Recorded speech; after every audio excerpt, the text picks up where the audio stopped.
Hello everybody, and welcome to another edition of Koopafantasy. I am Koopafantasy, and this video is my Week 5 Sit 'em Stardom for the 2012 NFL Fantasy Football season.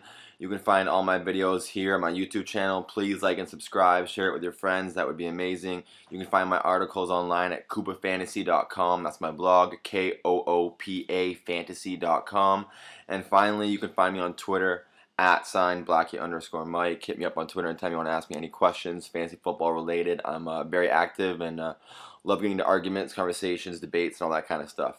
Alright guys, let's get into it. My Week 5 Sit 'em Stardom for the 2012-2013 season. First up, Andy Dalton. He's graced my Sit Stardom list just 2 weeks ago, and he came through with a great performance, and I'm hoping he does so the same this week. He's a great matchup against Miami, my Dolphins, and even I can't deny how good he's been and how bad Miami's secondary's been, and I'm pretty sure they got a couple guys injured going into this week's matchup, so it looks even better for Dalton than it would usually. And if you're not convinced, take a look at some of the guys that Dalton's outperforming so far in fantasy football. You'd be surprised at some of the names you're going to see. And then moving on to some of the running backs, you should start Kendall Hunter. I was going to put Frank Gore in this spot, but I had him there last week. I think it's a bit too obvious. He's a bit too much of a stud, so I'm going to go with his backup. San Fran plays the Bills, who were just ran over completely by the New England Patriots last week. So if you need a running back, a running RB2, RB3, or a flex, look for Kendall Hunter to get some touches playing behind Frank Gore in a matchup that should be a steamroll for the 49ers against the Bills. All right, next running back, Ben Tate. Kind of the same thing here as with Hunter. It's a team with two quality running backs going into an amazing matchup. Last week, the Jets were embarrassed by the 49ers, aforementioned team. And now this week, they get the Texans, probably an even better run team with an amazing defense as well. And I'm pretty sure that Ben Tate is going to find they're going to find room for him to get at least 10 touches this game. All right, moving on to Reggie Bush. He was a disappointment last week, but was coming off an injury, so it wasn't the worst idea to try sitting him anyways. And this week against the Bengals defense, they struggle against the run, so I'm pretty sure Reggie Bush is going to be able to get you a 100-yard game, whether using his legs or catching the ball and going from there. So expect the Dolphins to use Reggie Bush a lot in this matchup. On to wide receivers, Brandon Stokely for the Patriots. He's got a nice going against the Patriots. He has a very nice matchup. Patriots are very giving to opposing QBs and wide receivers. So look for the veteran Brandon Stokely to sneak in, maybe like an 80-yard game and a TD possibly. Peyton Manning likes this guy. They're both veterans, and I think he's going to sneak in a few good plays and possibly a touchdown. All right, Malcolm Floyd, Charger wide receiver. He's got an amazing matchup this week going against the Saints. The Saints are horrendous on defense currently. The offense is the only reason they're even sticking close in any games. So start Malcolm Floyd this week if you have him. Like, it's a no-brainer to me. It's as good a matchup as he's going to have all year, and it's so good. I'm hoping that even Robert Meacham, who's been a complete bust in 2012, he might even have a good week and break out of his shell. And finally, on to tight ends, Kyle Rudolph. He was on my list last week as a stardom. He was a massive letdown, didn't even record a point. But I refuse to give up on this kid after just one bad week, especially when he's been so good the rest of the season. And he had such a juicy matchup against the Titans this weekend. No team has allowed more fantasy points to tight ends than the Titans. Granted, that is largely due to the 3 TD game Dante Rosario for the Chargers had against them a few weeks ago. But it's still a great matchup, and it's a great bounce-back game for a young, talented tight end in Kyle Rudolph. So look to start this kid if you got him. All right, on to the sit-em list. From start last week, the sit this week is Ryan Fitzpatrick. He was amazing last week in terms of fantasy with 30 points in my scoring in my league.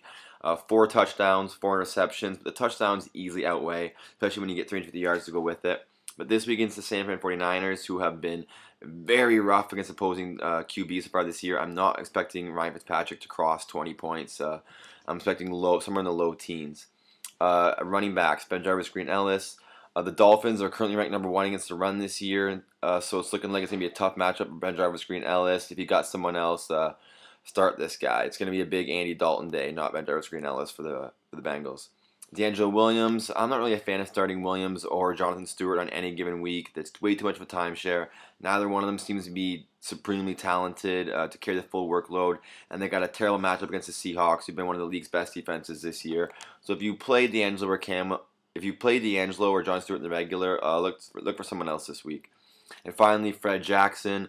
Alert, I have Fitzpatrick already on this sit list. So I have the QB and the starting running back from the same team on my sit list. You may think that's a bit risky. They got to get points and production from somewhere. But they are a terrible team right now, going against a team that just shut out the Jets. One of the best defenses in the league last 2 seasons. I'm just not expecting much from injured Fred Jackson and his quarterback Ryan Fitzpatrick this week.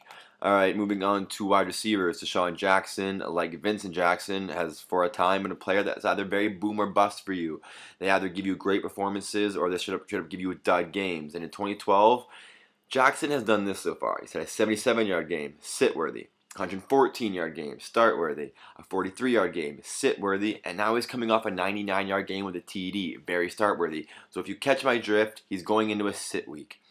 All right, Pierre Garçon. He didn't do a whole lot last week, and while owners are begging for this guy to come back strong like he did in week 1, where he had his 88 yards and a TD before getting injured, I don't think this is the week he does it. The Falcons have only allowed 2 touchdowns to wide receivers all year, and it's looking like it's going to be tough for Garçon to get a TD in week 5. So look elsewhere for touchdowns. All right, and at tight end, Heath Miller. This is kind of sketchy for me. Heath Miller is a very talented tight end, very consistent, but it's a terrible matchup. The Eagles have been very rough against opposing tight ends this so far. So if you have another tight end available, you might want to roll with him instead of Heath Miller. All right, guys, that is it for my Week 5 sit 'em stardom video.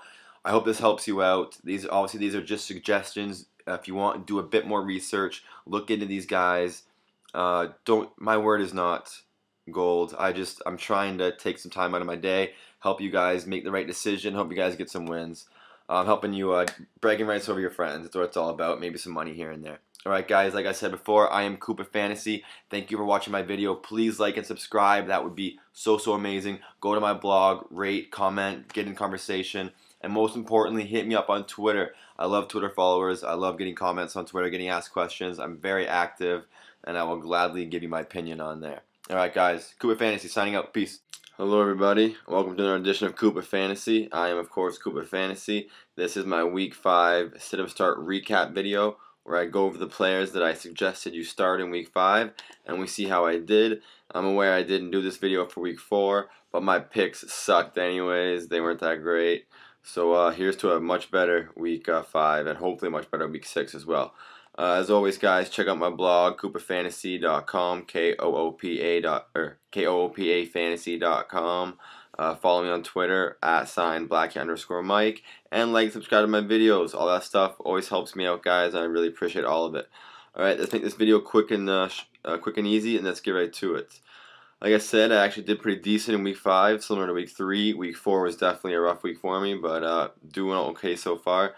Dalton was the first guy I told you to start. He's one of the few who actually didn't come through. I can't say I'm too disappointed because it was against the Dolphins, who I'm a huge fan of. But yeah, he got picked off twice, didn't even throw over 250 yards, only 1 TD. Yeah, not a good game for Dalton if you started him. Sorry about that. Kendall Hunter. I kind of got chirped for this pick on certain places where people read about this. But 11 rushes, 81 yards. If you used him as a flex, he was a pretty decent play. Didn't get a TD, but he had a 7.8 yard per carry average on his 11 carries. And in deep leagues, and compared to guys like Chris Johnson, he was definitely a much better option.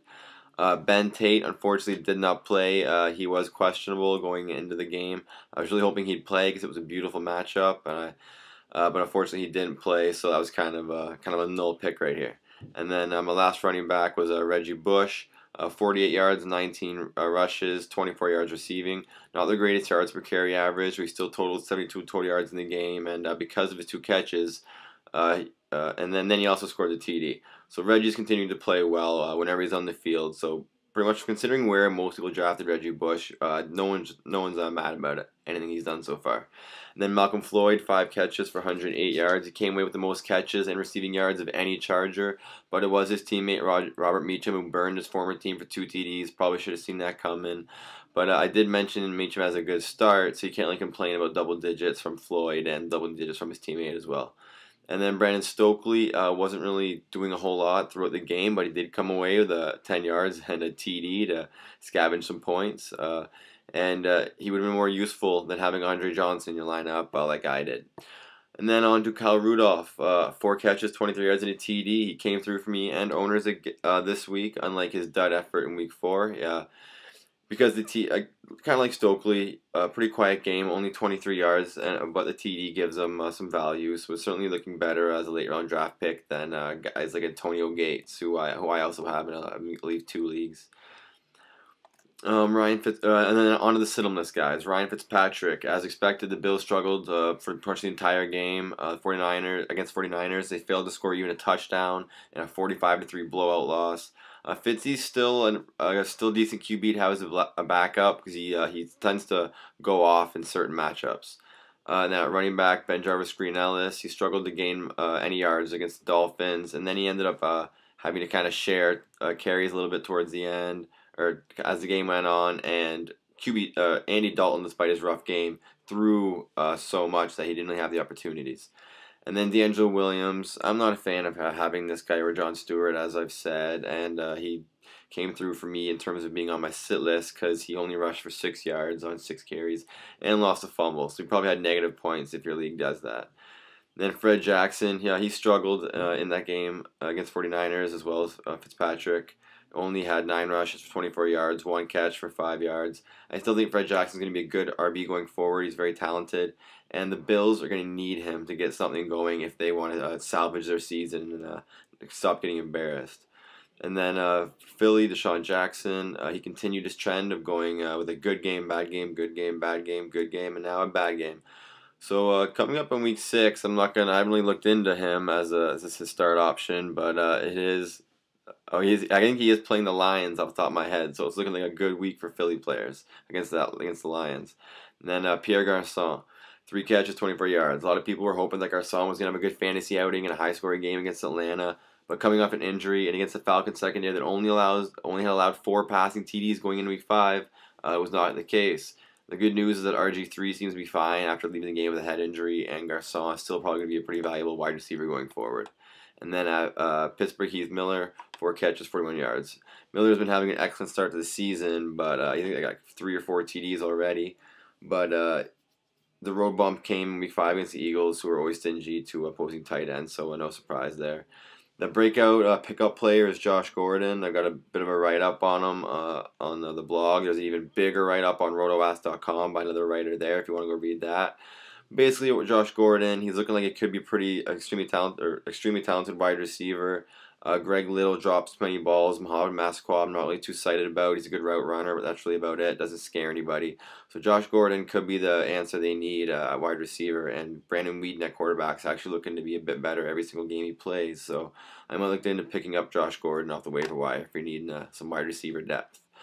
Alright guys, that is it for the sit-start picks. Like I said, that was pretty decent this week. The start picks were so-so. The sit picks were all money, not a single TD from the guys I suggest you to sit.